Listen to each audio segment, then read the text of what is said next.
Lord, I want to talk to you about how to make sense out of suffering. And I guess I have to start by making sense out of it philosophically. How can there be suffering in a world that's governed by you, an all good, all loving, all powerful God? But I guess the only way that that's a problem is if suffering is only seen as a bad thing. And from one point of view, it is a bad thing. I mean, lots of suffering, not all of it, but lots of it is caused by evil deeds that men do to other people. But some suffering is just germs. Some is accidents. Some is weather. Not all suffering has an evil, moral component to it. So the real question is, what is it there to accomplish? And if you've allowed it there to accomplish something good, then it would be hard for me to say that it's a bad thing. If the suffering of my present time, my light afflictions that I'm going through, you said are working for me, a far more exceeding and eternal weight of glory. So you're saying that there's some spiritual benefits that can be brought into my life that can't come anyway but through suffering. And I know that there are lots of benefits that I can have apart from suffering, but there are some that are specifically the results of suffering. And they're good and they're valuable benefits. They're the ones that mold me and make me most like you in the quickest way possible. And I get those benefits the same way that you did, Jesus, through suffering. But more important to me, Lord, is how can I gain from my suffering? Because it's evident to me that every human being suffers, but not every human being improves. I mean, I can meet two people who have been through the exact same trial. Like, for instance, the people in World War II who spent time in Nazi prison camps, a great number of them became very embittered people. It ruined their whole lives, and they became cynical and angry, and they lost their faith in you. But then there's others who went through that, and it built their faith in you, and they became more sanctified, and they became more sweet by what they experienced. And I don't believe that the difference was their temperaments. I think it was their choices. Because your word instructs us to make those choices in our sufferings. Because since we're all going to suffer anyway, you want us to suffer and benefit from it. And I know it's possible to suffer in vain. That is, I can pay the price for the benefit and still not get the benefit. I can suffer without improving. You said in Jeremiah 2:30 that in vain I have chastened your children. They have received no correction. You chastened them, but they didn't receive any correction, so it was all for nothing. It was a wasted effort. In Isaiah 9:13, you said, for the people did not turn to him who strikes them, nor did they seek the Lord of hosts. You said that you were striking them and putting them through these afflictions to turn them to you, but they're just not turning. They're suffering the pain, but they're not getting the gain.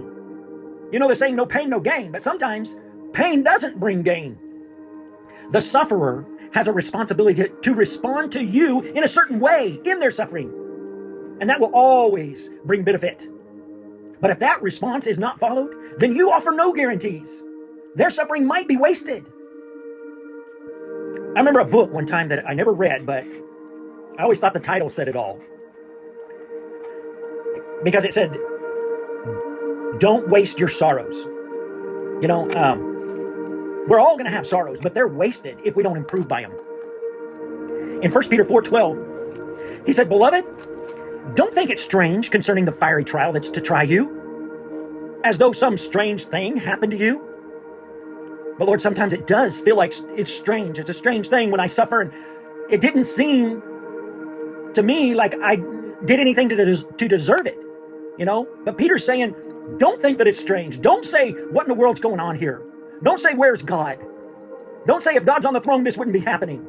Peter is saying, no, this isn't a strange thing. You have a purpose in trials, and it's to test me. Remember Job's friends? They did think his trials were strange. They were very confused because they had a theological position that trials like that would only come to someone who is very deserving of punishment. And they knew that Job had always been a good man, but they came to the wrong conclusion in trying to solve it. That I guess Job is a bad man after all. I mean, we always thought he was good, but our theology tells us that this doesn't happen to a good man. And so they had their debates with Job, but Job came out ahead in the end. You came and vindicated him, and you even blessed his life again. You replaced all that he had lost with twice as much as before. James chapter 5 says, you've seen the patience of Job, and you've seen the goodness of the Lord, that he was very tender and merciful with Job in the end. Job didn't understand why he was suffering, but he did benefit from it. And the reason why is because he said, though you slay me, yet will I trust you. His faith, his trust was firm in you, no matter what he was going through. And people see the book of Job as a puzzle over why do good men suffer? Because Job was a good man and he suffered terribly. And that's what his friends were discussing with him. I mean, why is Job suffering? That was their argument. And that's a common question. Why do bad things happen to good people? And I've heard some of my Calvinist friends dismiss it and say, well, there are no good people. So that explains it right there. But that's not quite true, because you said to Satan, have you considered my servant Job? He's a righteous and blameless man. He fears me and he abhors evil. You gave him a good recommendation as a good man, and he suffered. And his friends took the position that he must not be a good man. And Job took a stand that he was a good man, and that his suffering just didn't make sense. But that wasn't the only question that was being debated. Not by Job and his friends, but by you and the devil. And that was, why does a good man serve you? Satan's argument was that he was serving you because you were so good to him. You were making Job's service worthwhile because you were making him healthy and wealthy and powerful. No wonder he serves you. But if you take those things off the table, then he won't serve you anymore. He'll deny you. So the question on earth was, why does a good man suffer? And the question in heaven was, why does a good man serve you? But you desired to prove that Job served you for the right reasons, and that you're able to build character in a man. So the answer for why Job had to suffer was that you would be glorified. It's the price that a good man pays, that you would be glorified. Jesus also suffered and died so that you would be glorified. And your glory is what matters most. So no cost is too high. So I will not think it's strange if fiery trials come. It's quite normal if the purpose is for glorifying you in a fallen world. So what I'm concerned about is the right way to respond when I'm in suffering. In 2 Corinthians 4, 16 through 18, it says, therefore we do not lose heart. Even though our outward man is perishing, yet the inward man is being renewed day by day. For our light affliction, which is but for a moment, is working for us a far more exceeding and eternal weight of glory, while we do not look at the things which are seen, but at the things which are not seen. For the things which are seen are temporary, but the things which are not seen are eternal. Lord Paul is saying that my afflictions are working for me a desired end, a weight of glory that I will enjoy and receive as a result of my suffering. But he said that these sufferings only work, these benefits, while I am doing something. If I'm not doing that, then there's no guarantee to me that my sufferings will bring about that result. They work glory in me while I look not at the things that are seen, but at the things that are not seen. Lord, that doesn't come natural for me. If I'm not suffering, the most natural thing for me is to look at the things that are seen. I'm surrounded by things that assault my five senses all the time. That's usually what brings in data to the world around me. My five senses doesn't tell me any data about you or about angels or about unseen things, because I can't see them, I can't hear them, I can't feel those things like I can see the things in this physical environment. I'm continually bombarded with awareness of the things that are seen. And I have to be deliberate about focusing on the things that are not seen. Now, when suffering comes, I almost always feel like I'm suffering an injustice of some kind. Like, I'm not sure that I deserve this, Why is this happening to me? Or at least, maybe it's proportionate to what I really do deserve.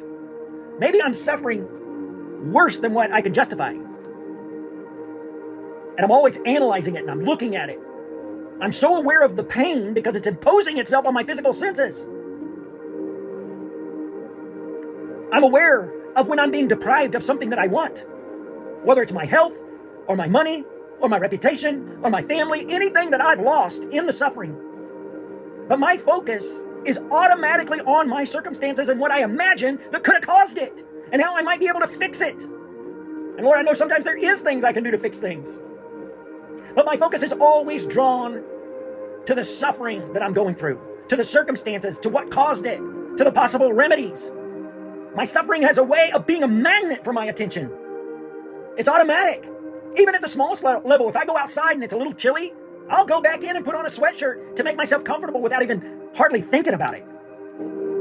But if the weather is just right, most of the time, I don't even notice. I'll just go off to the next thing. I only think about the things that make me uncomfortable. It's only when I'm suffering that my attention is stirred. And that's my temptation, to look at the events, the circumstances, the people involved that are making me suffer. I look at the things that are seen, but I'll never understand if I'm looking only at the things that are seen, because you are sovereignly behind every situation in my life. You're doing something behind it, but you're unseen. So when I'm suffering, that's the easiest time that I can miss you and not be aware of you. For example, the fact that you're in control. I mean, when things are not going great for me and when everything's going well, it's easy for me to say, well, God, you're on the throne. God, you're such a good God.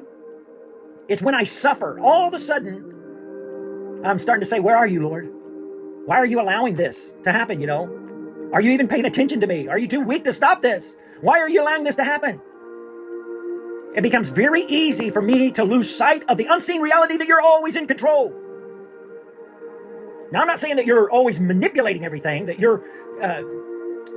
what I'm saying is you're in control in the sense that you could prevent anything that you want to prevent. I mean, to say that I have my children in control doesn't mean that I'm micromanaging every little thing that they do in every little minute. It just means that they're not out of my control. I might just be giving them some liberty without manipulating every little thing that they do, but I can bring things back into control real fast if they start getting out of control. I am still in control of the situation, even if I'm giving them freedom. You are also still in control of my situation. You don't ordain everything that happens, like my Calvinist friends think.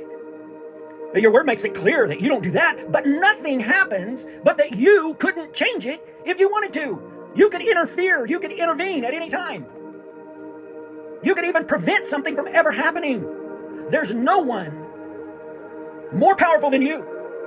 So if you want to stop something at any time, then you can stop it, and you have. But you are sovereign. You are in control. But I need to affirm that. Affirm that you're in control whenever things are going badly for me. It's easy for me to think that this is the kind of thing that might happen if you weren't in control, if you weren't paying attention, But you are in control.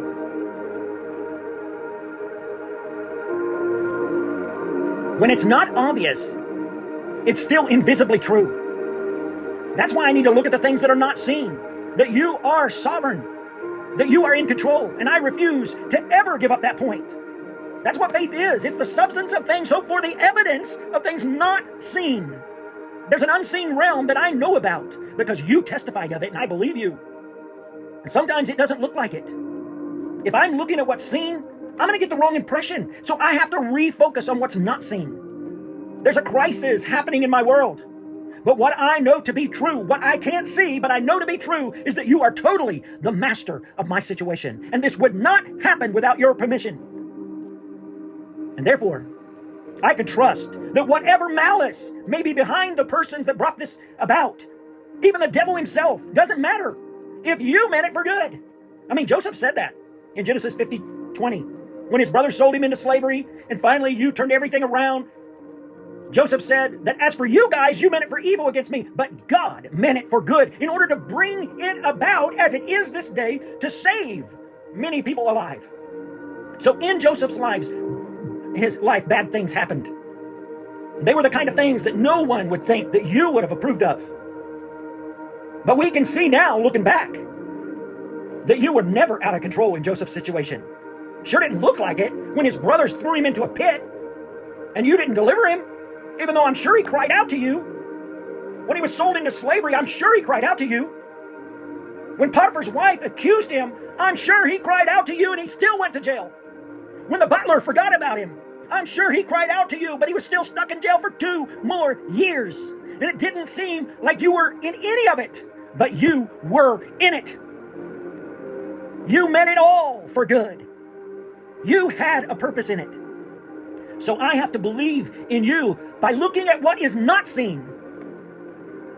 Your invisible hand of sovereign control, no matter what things look like in the natural. Another thing that's not always seen, but is always true, is that you are good. When I'm suffering, it's a lot harder to see your goodness. Then when you're blessing my socks off, when I get that promotion, when I'm living that dream, when I'm on that perfect vacation, when everything's great, I'm shouting with the congregation, God is good all the time, God is good. But when things aren't going good for me, and I'm affirming that you are in control, I know that. What I need to also affirm is that you are also good. Because I know that you're in control. But if you're not doing what I wished you would do, then it's unseen to me how you can be good and still let my friend die of cancer when she's got 3 kids still at home. I don't know why. But you did, and you still are good. You never, ever cease to be good. That's reality. And if I lose touch with your goodness, then I've just lost touch with reality. It might be an unseen reality, but it's still reality. That's why the psalmist could say in Psalm 119, verse 75, "Oh Lord, I know that your judgments are right, and in faithfulness you've afflicted me." He said, you afflicted me. I'm going to give you that. Because you're in charge here.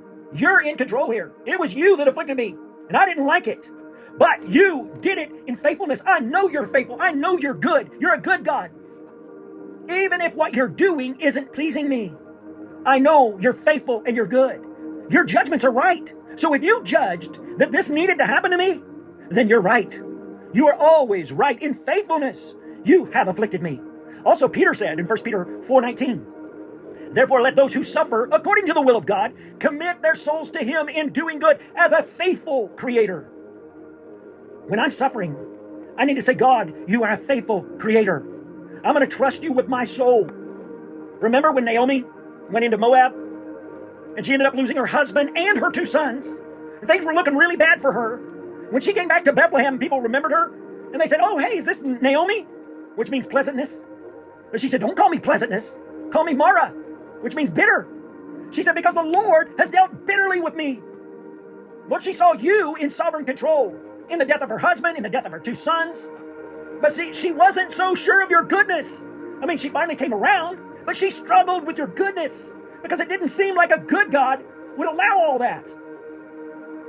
Just like a father allowing a doctor to perform surgery on his child. And the child, it might not seem like a good father to the child at the time. But if the child trusts his father, he's not going to fight it. The father is allowing the surgery out of faithfulness to the child. So your goodness is another thing that I refuse to let slip from me, even when I can't see it. Another unseen thing that I can look at is Christ's example. I look to Jesus, the author and finisher of my faith, in Hebrews 12, 1-4. It says, "Therefore we also, since we are surrounded by such a great cloud of witnesses, let us lay aside every weight and the sin that does so easily ensnare us, and let us run with endurance the race that is set before us, looking unto Jesus, the author and finisher of our faith, who for the joy that was set before him endured the cross, despising the shame, and is set down at the right hand of the throne of God." That's why I want to look at when I need endurance through the hardship, I want to look at you, Jesus. When I'm running my race, I want to look to your example. You're my model. In Hebrews 13, verses 12 and 13, it says, "Therefore Jesus also, that he might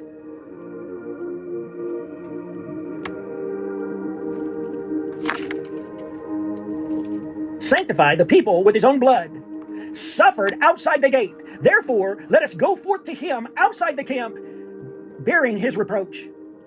So if I'm reproached or I'm rejected, I can remember that you were too. Your example is mine to follow. In 1 Peter 2:20 and on, it says, "For what credit is it if you suffer when you are beaten for your faults and you take it patiently? But if you do good and suffer, if you take it patiently, this is commendable before God. For to this you were called, because Christ also suffered for us, leaving us an example, that you should follow his steps." Your example is for me to follow. My word of faith friends say, Jesus suffered for us so that we wouldn't have to suffer. But this says that you went through these trials so that I'd have an example of how to go through these trials myself. You're my invisible example that I follow. In 2 Peter 1:6, Peter said, in whom, having not seen, you love. Lord, I haven't seen you, but I love you. So I look to your example. And it becomes strength to me because it puts everything into perspective. If I'm suffering and I start to feel sorry for myself, I can remember you, and I remember that I haven't suffered anything close to what you went through. And your Father loved you, and He still let you go through it. But He also glorified you, which is also my promise. Your example is what I have to focus on. Teach me to look at the things that cannot be seen. Your sovereignty, your goodness. Not visible, not obvious all the time, especially in times of trouble, but definitely real things. And I want to see them. And I want to see your example, Lord. But then there's another thing, Lord, that I don't see yet, and that's the benefit of suffering. Because I can't see the future like you can. So I can't see the benefits that'll come out of my suffering. But your word promises me that all things work together for the good of those who love you, to those who are called according to your purpose. Your word promises that after I've suffered a while, you will strengthen me and establish me, 1 Peter 5:10. You've promised that after my suffering comes benefit and glory, and that you're doing this for my holiness, that I might partake of your holiness. I don't see the benefit while I'm suffering. If I did, that would alleviate part of the suffering a little bit too much, and the test wouldn't have its full effect. But I know that the benefits are there. They're unseen, but I can look to them. In Hebrews 12:10 and 11, the writer said, "For our earthly fathers indeed chastened us as what seemed best to them, but you do it for our profit, that we may be partakers of your holiness." It says no chastening seems to be joyful for the present, but painful. Nevertheless, afterwards, it yields the peaceable fruit of righteousness to those who are trained by it. I don't see that during my suffering, but I do see it afterwards. So I have to look to the finish line, not to the hardship. I've got to remind myself why I'm even in this race. Oh yeah, there's something at the end, and it's your glory. When Job was suffering, he said in chapter 23, verse 10, "But you, Lord, know the way that I will take, and when you have tested me, I will come forth as gold." That whole idea of my testing is like the perfecting of gold is also in 1 Peter 1:7, where it says, "If need be, you are in trials, that the trying of your faith, being more precious than gold that perishes, shall be found unto glory and honor at the coming of Christ." So a glory comes as the impurities are being removed. In Psalm 119, verse 67, the psalmist said, "Before I was afflicted, I went astray, but now I keep your word." That's good, Lord. I always wanted to be more obedient. I just didn't want to have to get there this way. But if that's what it takes, Lord, I'm in. I'll be a better person if I respond to you faithfully in the situation. Peter gives me very specific instructions about how to respond to trials. In 1 Peter 4:19, it says, "Therefore let those who suffer according to the will of God commit their souls to Him in doing good, as to a faithful Creator." So if I'm suffering, this is what I need to do. I need to commit the keeping of my soul to you by doing good. I don't stop doing good when I'm suffering. I commit myself to you and any danger that I'll face by doing good. I mean, the other option is for me to try to rescue myself by compromising, and maybe the trial will let up a little bit, but I'll be way worse off for it.